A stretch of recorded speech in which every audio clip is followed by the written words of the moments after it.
एक धनी सेठ के 7 बेटे थे। 6 का विवाह हो चुका था। 7वीं बहू आई। वो सत्संगी माँ बाप की बेटी थी। बचपन से ही सत्संग में जाने से सत्संग बस गया था जीवन में। ससुराल में घर का सारा काम तो नौकर चाकर करते हैं। जेठानियां केवल खाना बनाती है, उसमें भी खटपट होती रहती है। बहू को सुसंस्कार मिले थे कि अपना काम स्वयं करना चाहिए और प्रेम से मिलजुल करके रहना चाहिए। अपना काम स्वयं करने से स्वास्थ्य बढ़िया रहता है। उसने युक्ति खोज निकाली और सुबह जल्दी स्नान करके शुद्ध वस्त्र पहनकर पहले ही रसोई में जा बैठी। जेठानियों ने टोका, लेकिन फिर भी उसने बड़े प्रेम से रसोई बनाई और सबको प्रेम से भोजन कराया। सभी बड़े तृप्त व प्रसन्न हुए। दिन में सास छोटी बहू के पास जाकर बोली, बहू तू सबसे छोटी है, तू रसोई क्यों बनाती है? तेरी 6 जेठानियां हैं। बहू ने कहा, माँ जी, कोई भूखा अतिथि घर आ जाए तो उसको आप भोजन क्यों कराते हैं? सास ने कहा, बहू, शास्त्रों में लिखा है कि अतिथि भगवान का स्वरूप होता है। भोजन पाकर वो तृप्त होता है तो भोजन कराने वाले को बड़ा पुण्य मिलता है। माँ जी, अतिथि को भोजन कराने से पुण्य होता है तो क्या घर वालों को भोजन कराने से पाप होता है? अतिथि में भगवान का स्वरूप है तो घर के सभी लोग भी तो भगवान का ही स्वरूप है, क्योंकि भगवान का निवास तो जीव मात्र में है। और माँ जी, अन्न आपका, बर्तन आपके, सब चीजें आपकी हैं। मैं जरा सी मेहनत करके सब में भगत भाव रख के रसोई बनाकर खिलाने की थोड़ी सी ही सेवा कर लूं तो मुझे पुण्य होगा कि नहीं होगा? सब प्रेम से भोजन करके तृप्त होंगे, प्रसन्न होंगे तो कितना लाभ होगा। इसलिए माँ जी, आप रसोई मुझे बनाने दीजिए। कुछ मेहनत करूंगी तो स्वास्थ्य भी बढ़िया रहेगा। सास ने सोचा कि बहू की बात तो ठीक है, हम इसको सबसे छोटी समझते हैं, पर इसकी बुद्धि सबसे अच्छी है। दूसरे दिन सास सुबह जल्दी स्नान करके रसोई बनाने बैठ गई।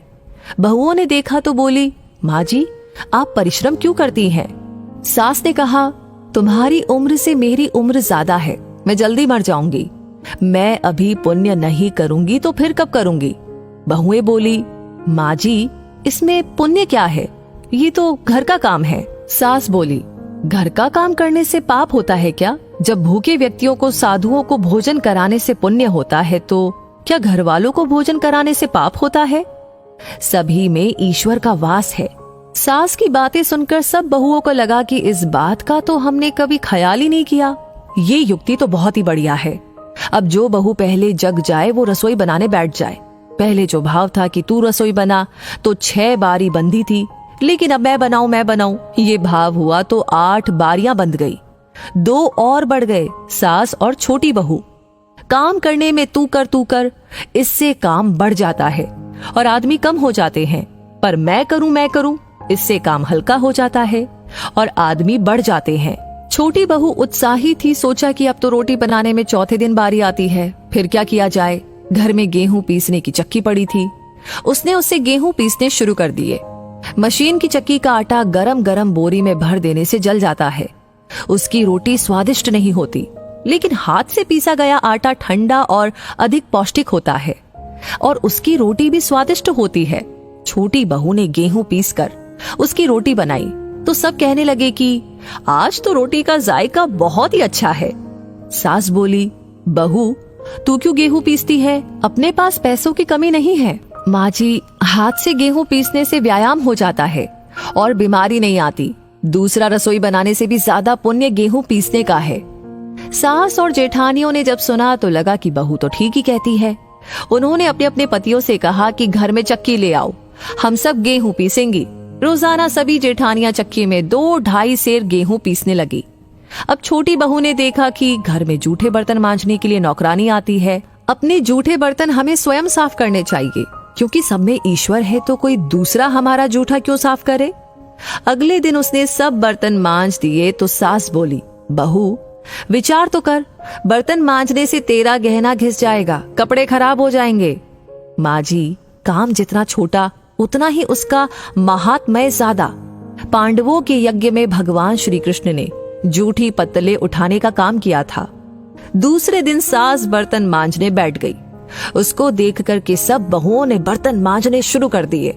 घर में झाड़ू लगाने नौकर आता था। अब छोटी बहू ने सुबह जल्दी उठ करके झाड़ू लगा दी। सास ने पूछा, बहू, झाड़ू तूने लगाई है? माँ जी, आप मत पूछिए, आपको बोलती हूँ तो मेरे हाथ से काम चला जाता है। झाड़ू लगाने का काम तो नौकर का है, तो तू क्यों लगाती है? माँ जी, रामायण में आता है कि वन में बड़े बड़े ऋषि मुनि रहते थे, लेकिन भगवान उनकी कुटिया में न जाकर के पहले शबरी की कुटिया में गए, क्योंकि शबरी रोज चुपके से झाड़ू लगाती थी, पंपा सरोवर का रास्ता साफ करती थी कि कहीं आते जाते ऋषि मुनियों के पैरों में कंकड़ न चुभ जाए। सास ने देखा कि ये छोटी बहू तो सबको लूट लेगी, क्योंकि ये सबका पुण्य अकेले ही ले लेती है। अब सास और सब बहुओं ने मिलकर के झाड़ू लगाना शुरू कर दिया। जिस घर में आपस में प्रेम होता है वहाँ लक्ष्मी बढ़ती है, और जहाँ कलह होता है वहाँ निर्धनता आती है। सेठ का तो धन दिनों दिन बढ़ने लगा। उसने घर की सब स्त्रियों के लिए गहने और कपड़े बनवा दिए। अब छोटी बहू ससुर से मिले गहने लेकर बड़ी जेठानी के पास गई और बोली, आपके बच्चे हैं, उनका विवाह करोगी तो गहने बनवाने पड़ेंगे। मेरे तो अभी कोई बच्चा है नहीं, इसलिए इन गहनों को आप रख लीजिए। गहने जेठानी को देकर बहू ने कुछ पैसे और कपड़े नौकरों में बांट दिए। सास ने देखा तो बोली, बहू, ये तुम क्या करती हो? तेरे ससुर ने सबको गहने बनवा कर दिए हैं और तूने वो जेठानी को दे दिए और पैसे कपड़े नौकरों में बांट दिए। माँ जी, मैं अकेले इतना इकट्ठा करके क्या करूंगी? अपनी वस्तु किसी जरूरतमंद के काम आए तो आत्मिक संतोष मिलता है, और दान करने का तो अमिट पुण्य होता ही है। सास को बहू की बात लग गई। वो सेठ के पास जाकर बोली कि मैं नौकरों में धोती साड़ी बांटूंगी और आसपास में जो गरीब परिवार रहते हैं उनके बच्चों की फीस में स्वयं भरूंगी। अपने पास कितना धन है, किसी के काम आए तो अच्छा ही है, न जाने कब मौत आ जाए और सब यहीं पर पड़ा रह जाए। जितना अपने हाथ से पुण्य कर्म हो जाए अच्छा है। सेठ बहुत प्रसन्न हुआ कि पहले नौकरों को कुछ देते थे तो लड़ पड़ती थी, पर अब कहती है कि मैं खुद ही दूंगी। सास दूसरों को वस्तुएं देने लगी तो ये देख कर के दूसरी बहुएं भी देने लगी। नौकर भी खुश होकर के मन लगा कर के काम करने लगे और आस पड़ोस में भी खुशहाली छा गई। श्रेष्ठ मनुष्य जो जो आचरण करता है दूसरे मनुष्य वैसा वैसा ही करते हैं। वो जो कुछ प्रमाण कर देता है दूसरे मनुष्य उसी के अनुसार आचरण करते हैं। छोटी बहू ने जो आचरण किया उससे उसके घर का तो सुधार हुआ ही, साथ में पड़ोस पर भी अच्छा असर पड़ा। उनके घर में भी सुधार आया। देने के भाव से आपस में प्रेम भाईचारा बढ़ गया। इस तरह बहू को सत्संग से मिली सूझबूझ ने उसके घर के साथ अनेकों घरों को खुशहाल कर दिया। तो दोस्तों, इस कहानी को सुनते हुए आप क्या महसूस कर रहे थे? आपकी क्या राय है? हमें कमेंट सेक्शन में लिख करके अपनी राय जरूर बताएं। लाइक ऑलरेडी आपने कर दिया है तो इस कहानी को बहुत सारे लोगों के साथ शेयर करना बिल्कुल ना भूले, क्योंकि आपका हर एक लाइक, हर एक कमेंट, हर एक शेयर हमें प्रेरणा देता है ऐसी कहानियों पर काम करने के लिए, आप तक पहुंचाने के लिए। तो हमेशा ऐसी कहानियां आपको मिलती रहे, उसके लिए करना होगा एक छोटा सा काम, हमारे पेज को फॉलो कर लीजिए। तो मैं मिलूंगी आपसे बहुत जल्दी ही और ऐसी कहानियों के साथ। तब तक के लिए कहूंगी धन्यवाद।